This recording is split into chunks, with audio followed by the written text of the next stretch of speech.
sat back and thought about what video I'm going to make next. I thought, well, how did I master therapy? My version of ACH. My version of ACH is what we teach now, but what exactly did I do with my clients? I've talked about it in somewhat details before, but how did I master this? Well, thought in this video, I just break down some of the principles, we call them, that I followed to get really good at ACH and really good at therapy and helping my clients get results. So let's get into it, guys. Very, very simple. This is what I did. These are the most common principles I use. Most of our ACH students will do this. For those who are new to ACH, you wouldn't have heard this stuff before, but this is how you master any sort of therapy, guys. So what did I do? I learned to listen more and talk less. The more my clients talk, the more unconscious moments I'm going to see, the more unconscious moments I'm going to be able to utilize. The more I start talking, it means that I'm making assumptions. I've got an idea in my head. I'm trying to steer the session to the way that I want it to go, and that's a massive mistake. I used to talk a lot, and that's where I screwed it up. The session took long. I interrupted the unconscious moments. When I sat back and just got really patient, literally sat back in my chair, got patient, and just waited, all the good stuff will happen. The unconscious mind can work and heal very, very quickly. Every time you interrupt it, it slows things down.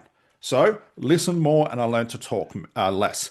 Number two, this is a big one, and one of the things that most people struggle with. I stopped trying to solve it.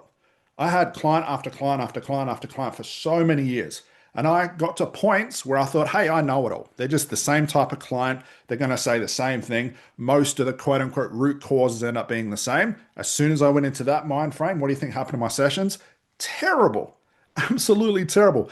They took a lifetime to get through. I had to talk so much. There was so much effort. I put pressure on myself. No. When I stopped trying to solve my client's problem, because how the hell would I know how to do that? I've got a client sitting in front of me that might be 50 years old, that has had 50 years of healing him or herself. Who the hell am I to teach them otherwise? I know nothing compared to their unconscious mind. All I have to do is listen to what the unconscious mind has given me, learn and decipher that information, help break down those knots and do all the therapeutic stuff. But every time I try to solve it, it's like the unconscious mind said, well, you think you know it all, smart ass. I'm not going to play anymore. I'm not playing this game anymore. And it made the sessions really, really hard. So stop trying to solve it. Outside of that, you put pressure on yourself. If you feel any pressure on yourself to perform or solve it, why are you doing that? It's not your job. It's not your job to solve it. Now, I know a lot of therapists will say, well, Scott, that's what I do. I give my clients space. No, you don't. Because then you go into relaxing your client. Then you go into telling them stories. Then you go into trying to heal them. You do the timelines. You do the regressions. That is not, or that is trying to solve the problem. At the point you're still using techniques to solve a problem, you have to move past it. That's why your sessions are taking so goddamn long. When you stop trying to solve it and see what happens naturally and keep your client in that place where those things can occur naturally, that is the art of really quick therapy. It's hard to do. You've got to learn how to do this. What we teach all our ACH students. But I stopped trying to solve things, and it was so much easier on myself. This was a big one. Stop my ego and stop my assumptions. As I got better, obviously my ego kicked in. I thought I was amazing. Started making a lot of good money. And you go into that ego mode where you think you know it all. Stop it. Stop your ego, stop your assumptions. Every client is different. Every human being is different. Every reason why someone has or can't get over smoking or has anxiety or can't lose weight, there are billions of different reasons. Who am I to say what's going to be best for them? Who am I to say that I'd even come close to being creative enough to understand it at a conscious level, because that's what I am. So stop your ego and assumptions. Go into every session fresh. Number four, I stayed curious, not solving. Instead of trying to solve the problem, I just wanted to find out why that problem exists. How did they get to this place? Because you're a smoker and you can't quit.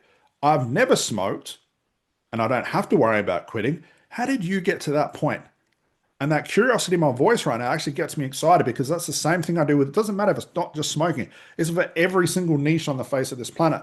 If you go in trying to solve, you'll try and fix it. You're going to fix it mode, not the right place. If you stay curious about why it's there and just learn about it, you'll see that the client starts to heal themselves. So stay curious, not solving. That was a big lesson for me. Number five, got over myself. I know nothing more than my client's unconscious mind. Not even close to being a 1% as smart as their unconscious mind. Why? Because it's them. They're doing the healing. They know the problem. They know the root cause. I've just got to investigate why it exists in the first place. But if I put myself in a position of, oh, I'm the best therapist in the world, I've got millions of certificates, I go into fix-it mode and I'll screw the whole thing up. Number six, I stopped caring about the root cause. Now, I'm sure everyone shuns away from this because this is what most people talk about. But most people that are teaching about root cause have no idea what they're talking about. They're just regurgitating what everybody else said. And the old root cause that, all anxiety exists because of X, Y, and Z. Absolutely crazy. Don't listen to that. When you stop caring about the root cause or stop putting pressure on myself, what do you think occurred, guys? The root cause showed up because I wasn't looking for it. I just become curious about it. There's a fine line between those two. When I stopped caring about it, it showed up and the healing began. I would say with 100% of my clients, even all the demos we've done, all the ACH students, the tens of thousands of students that we've taught, and the demos we've done, I still don't know what half the time these people are talking about. I don't care. I don't know what their root cause is, but hey, they got a result. And there was no pressure on me, and I had a hell of a lot of fun doing it. So I stopped caring about the root cause, made it a lot quicker and a lot easier on myself. Number 7, I know my clients will lie to me. How could they not? Client comes in, sits down and says, I'm a smoker, I can't quit. I've got anxiety, I hate it. I can't lose weight. I have money blocks. I have a fear of spiders. That's their conscious conclusion. That is not the root cause. So if you're believing in what your clients tell you, you're also believing that you can script this stuff. How can you script this stuff or prepare a technique? You have no idea what is a lie and what is the real unconscious truth until you investigate the problem. And you might say, well, Scott, I get them in, I have a chat to them, I write things down, then I prepare the session for the next time. You can't even do that because things will change with every conversation about their problem. That's the way the mind works. It might get better, it might get worse. So there's no time for preparation. You can't prepare for all this stuff because 99% of what your client tells you is a lie. 99%, if not 100% of the problems you have right now, are you saying, Scott, I can't do it that way? You're lying to yourself. You're making your own assumptions. Thus, you've got what we call knots you need to untie. It's exactly what we do with our clients. Number 8, I slowed down to speed up. I took my time. I got curious. I had fun. I stopped putting pressure on myself. I stopped preparing things because you cannot prepare anything. And I used to say this a lot. I literally would go into a session acting dumb. I have no idea what they're going to say. Sure, I heard about it on the strategy call. Then my client comes in and I'll say, okay, so we had a chat on the strategy call. Just remind me what the problem is. Well, Scott, I told you I need to quit smoking. Cool. How's that a problem for you? What makes you think that? Whatever the question I have next, and you can't role play this stuff because it's not organic, but that's where I was. I just had fun with it. I got curious, as you can see here with number 4, instead of trying to solve it. They said, well, I want to quit smoking on the strategy call. I better get my stop smoking script and technique out ready for this session. No, because that's their assumption. That is not the quote unquote root cause. You are fixing the wrong thing. Number 9, I stopped preparing. And this is for me. Guys, if you're out there, stop preparing, you're being stupid. If you're preparing a script, you're being stupid. If you're preparing a technique, you're being stupid. If you're going to trainings that teach you this stuff, you're being stupid. Because now you're listening to a mentor that tells you, here's a stop smoking technique. There's no such thing because stop smoking is not the problem you're solving. It can be a script, it can be a technique. I don't care who the trainer is or how much they have on social media. It does not matter. It is all a lie.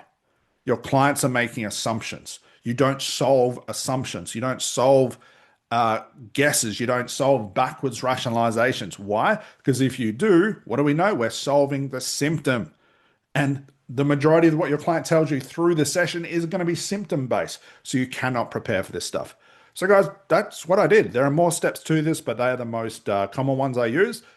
Does take time to master this stuff. I think the biggest thing with learning principles, guys, and going from like a script based or traditional into ACH is learning to let go of all that stuff and being okay with it. And again, that's just a very brief example of that. But guys, that's how I mastered therapy. That's how I got good at it. That's why we're good at teaching it. I would assume anyway, and why our students have so much results with the clients they see.